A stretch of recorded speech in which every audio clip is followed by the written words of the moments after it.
ഒരാൾക്ക് കൈവശം വയ്ക്കാവുന്ന ഭൂമിയുടെ പരിധി അതിനകത്ത് പറയണം, എത്ര വിറ്റു, ഇനി എത്ര കൈവശമുണ്ട്, ആ ഭൂമി എങ്ങനെ കിട്ടി എന്നുള്ള സത്യവാങ്മൂലത്തിനോടൊപ്പം ഇങ്ങനെ കൊടുക്കേണ്ടി വന്ന അവസരത്തിൽ നമ്മൾ ഈ ചർച്ച ചെയ്യുന്ന ഭൂമാഫിയ എന്നുള്ള വിഷയത്തിൽ അഥവാ വരുന്ന ആ കറുത്ത ശക്തികൾ, ശ്രീ സുരേഷ് പറഞ്ഞതുപോലെ അവരിപ്പോ അവരുടെ താവളം മാറ്റിയിരിക്കുന്നു.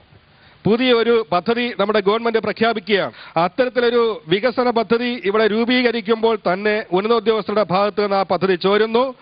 വിദേശത്ത് നിന്ന് നൂറുകണക്കിന് കോടി രൂപ, ആയിരക്കണക്കിന് കോടി രൂപ കേരളത്തിൽ കൊണ്ടുവന്ന് സ്റ്റഫ് എന്നാണ് അവർ പറയുന്നത്.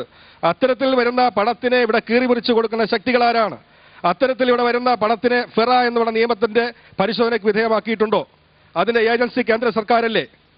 ഫോട്ടോയും തിരിച്ചൽ കാർഡും സത്യവാങ്മൂലവും അതുപോലെ അസലാധാരവും കരംതീരുവയും മുന്നാധാരവും എല്ലാം പരിശോധിച്ചിട്ട് പോലും ഭൂമാഫിയ സംഘം അഥവാ വ്യാജരേഖാ സംഘം ഇങ്ങനെ വരുന്നുണ്ടെങ്കിൽ അതിന്റെ പ്രതിവിധി ആരാണ് നടത്തേണ്ടത്?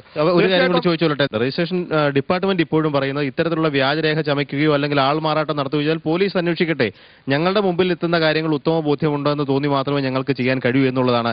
അതിനൊരു പരിഹാരം എന്താണ്? 2001 ഉണ്ടാക്കിയ ഒരു കേന്ദ്ര നിയമമുണ്ട്. ഈ തിരിച്ചറിയൽ കാർഡ് ബിനാമി ഭൂമി ഇടപാട് തടയുന്നതിന് വേണ്ടി 2001 കൊണ്ടുവന്ന നിയമമാണ്. കഴിഞ്ഞ 5 അല്ലെങ്കിൽ 6 കൊല്ലക്കാലം ആ നിയമം കേരളം നടപ്പാക്കിയിട്ടില്ല.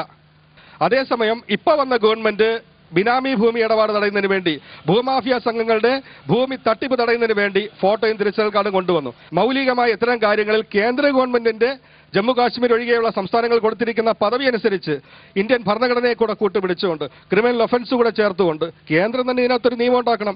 അത്തരത്തിലുണ്ടാകുന്ന നിയമം കേരളത്തിലും ബാധകമാക്കണം എന്നാണ് ഞങ്ങൾക്ക് പറയാം.